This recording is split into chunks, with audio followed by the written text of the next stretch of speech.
हमारे साथ कई खास मेहमान जुड़े, उनका परिचय आपसे करवाते हैं। हमारे साथ भुवन जोशी, समाजवादी पार्टी के प्रवक्ता, सर आपका बहुत बहुत स्वागत है। हमारे साथ मधुशंकर पांडे जी, प्रवक्ता है एलजेपी आर के, आपका बहुत बहुत स्वागत है। सिद्धार्थ शर्मा जी, प्रवक्ता आम आदमी पार्टी का, सर आपका बहुत बहुत स्वागत है। और आलोक वत्स जी, राजनीतिक समीक्षक है, आपका भी सर बहुत बहुत स्वागत है। और सबसे पहले हम चलते हैं आलोक वत्स जी आपके पास। आज राष्ट्रीय अधिवेशन हुआ और 2014-19 में भी जब रामलीला मैदान में हुआ था तो ऐसे जीत का मंत्र दिया गया था, लेकिन ये लड़ाई कौरव वर्सेस पांडव में क्यों हो रही है? लोकतंत्र में जो चुनाव सबका हक है, तो ये लड़ाई कौरव वर्सेस पांडव क्यों? देखिए, जिस तरीके का कांग्रेस के रेजिम में भारत की संपत्ति का लूट हुआ, जितने स्कैम उजागर हुए, उससे कंपैरिजन जब करेंगे तो लगेगा कि कौरवों का राज था। और इस मोदी के 9 साल के अभी तक के कार्यकाल में जो प्रगति के नए सूचकांक और मापदंड आए हैं, उससे लगता है, और भारत की अर्थव्यवस्था 5वीं सबसे बड़ी व्यवस्था है। और अभी जो लेटेस्ट रिपोर्ट आई है कि यूके और जर्मनी दोनों की अर्थव्यवस्था नीचे जा रही है और भारत तेजी से, आईएमएफ ने भी कहा है, वर्ल्ड बैंक ने भी कहा है कि तेजी से ये ऊपर की ओर आ रहा है। और यहाँ का माहौल इन्वेस्टर फ्रेंडली है और यहाँ पर इंफ्रास्ट्रक्चर भी बहुत मजबूती से ले किया गया है। तो इन सब चीजों को देखते हुए लगता है कि एक युग है जो भारत को ऊंचाइयों पर ले जाने का आ गया है।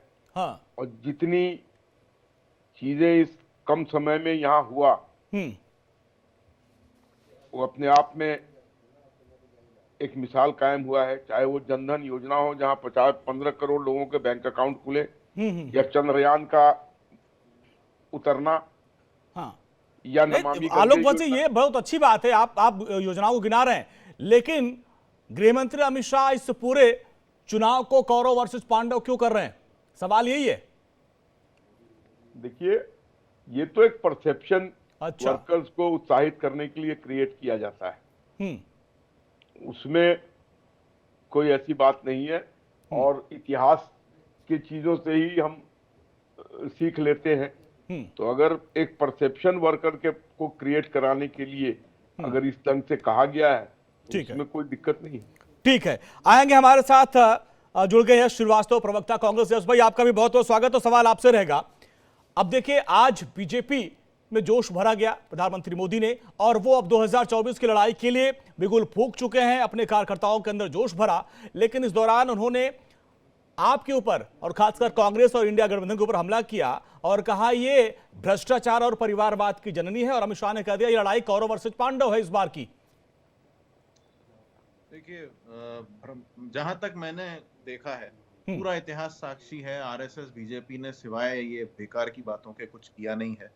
इनके कई लोग तो ये भी तय नहीं कर पाए हैं कि इनका वो जो कार्यक्रम चल रहा है वो कॉन्क्लेव है या काउंसिल है, या पता नहीं कल को कोई उसको वर्ल्ड बीजेपी कांग्रेस नाम रख के खड़ा हो जाएगा, क्योंकि वर्ल्ड हिंदू कांग्रेस तो ये कर चुके हैं, जहां ये कांग्रेस की बुराई करते हैं। रहा सवाल इन्होंने क्या किया है और कांग्रेस ने क्या किया है, तो महाभारत में कौरव और पांडवों के बीच में जो लड़ाई हुई थी, वो सबसे बड़ा कारण था उसमें द्रौपदी का अपमान, एक महिला का अपमान।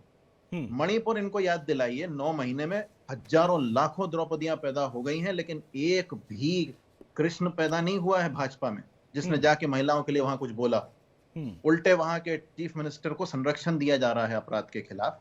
और ये जो आंकड़े बता रहे हैं, इनको बता दीजिए, जिसको ये डंका बताते हैं, वो अंतरराष्ट्रीय मार्केट में और पूरी दुनिया में भाजपा का फटा ढोल बज रहा है। यूनेस्को के उपाध्यक्ष का अभी चुनाव हुआ है, उसके लिए भारत को 18 वोट मिले हैं, पाकिस्तान को 38 वोट मिले हैं इसी समय।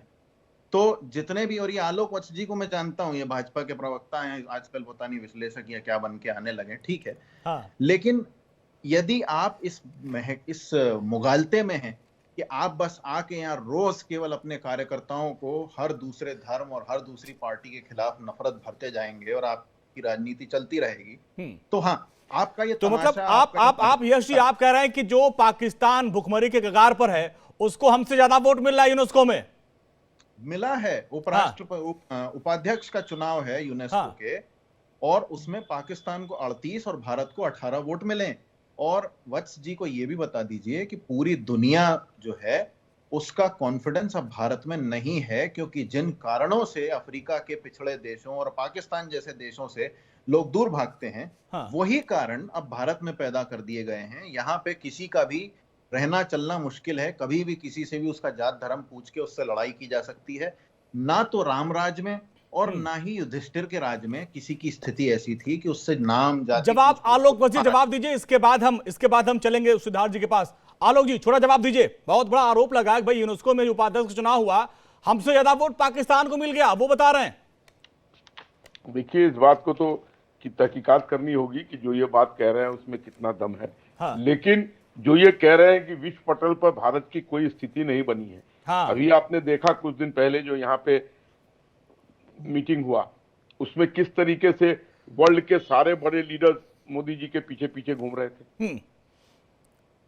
उसके बाद हमने और भी देशों को इसमें जोड़कर इसका स्वरूप बड़ा किया, एक विश्व को पैगाम देने का काम किया कि वसुधैव कुटुंबकम के नारे पे चलो।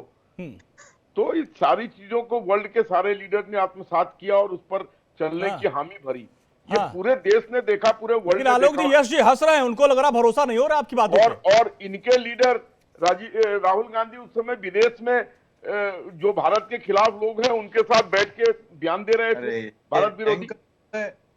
वत्स जी को बताइए, इसका कोई मतलब है? आपके यहाँ मीटिंग हो रही है कि रोनाल्ड रीगन ने राजीव गांधी जी को अपने हाथ से छतरी पकड़ के राजीव गांधी जी को उनकी गाड़ी तक छोड़ा था। जिस दिन नरेंद्र मोदी या आरएसएस बीजेपी का कोई भी सूरमा ऐसा कुछ करके दिखा दे, उस दिन बात करें, तब तक शांति रखिए। जो बाइडेन ने 4 लोगों के बीच में खड़ा करके कैसे ग्लास पकड़ना है ये सिखाया हमारे वर्तमान प्रधानमंत्री को, और उस पर भी तुर्रा ये कि वो भी उनकी समझ में नहीं आ रहा। वो हंस रहे थे वहां, उनको पता ही नहीं चल रहा कि सामने वाला उनको सुना रहा है। तो ठीक है आलोक जी, वो कह रहे हैं कि जो पूरी दुनिया में डंका बजने की बात कर रहे हैं वो तुर्रा है सिर्फ। इसके बाद थोड़ा जवाब दीजिए, इसके बाद मैं चलता हूं सिद्धार्थ जी। सिद्धार्थ जी बहुत हंस रहे हैं। ये संभवतः पहले प्रधानमंत्री हैं जो विश्व के नेता इनका पैर छूते नजर आते हैं। आज तक किसी हिंदुस्तान के किसी प्रधानमंत्री का किसी देश विदेश में किसी ने पैर छूने की कवायद नहीं की। आप ये है, और जिस तरीके से पैर छुआ गया, वहां के प्रधानमंत्री ने पैर छुआ, आप सर पकड़ ले रहे हैं। नहीं तो क्या करूं मैं, देश के सर तो पकड़ेंगे ही। जब रोज इनके यहाँ से लोग भाग रहे हैं तो सर तो पकड़ना इनका लाजमी है। जब रोज इनके यहाँ से कोई भाग रहा है, हो सकता है यश जी के बोलते बोलते कोई विकेट डाउन हो जाए इनका।